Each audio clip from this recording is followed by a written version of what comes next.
Сега в момента оправям това машината и това представлява.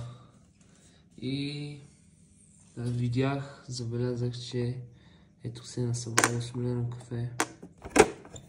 Реално то го мели кафето, но не може да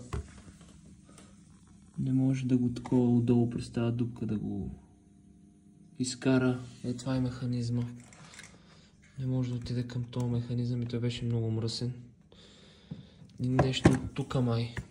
Тук идва кафето. И явно беше се запушило и изобщо не искаше да минава. А това е грес. Дето отдолу мръсното. Не мога да го измия. И това представлява. Я да видя дали може да се...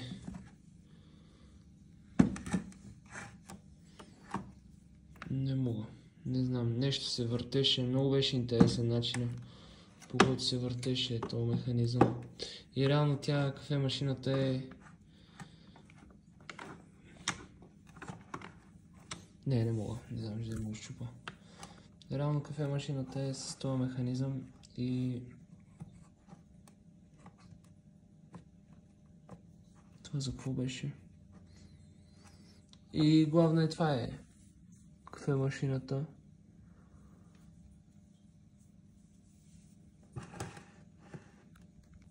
И сега се надявам това да е било запушено, защото е било запушено. И да тръгне.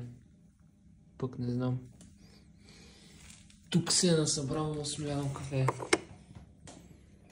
А по принцип тук се сипва, ако си имаш мляно кафе, сипваш си и ти прави там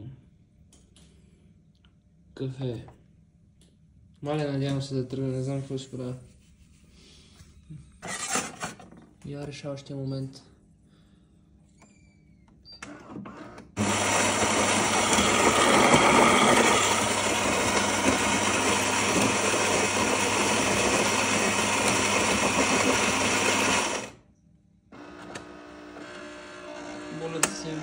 Молят се.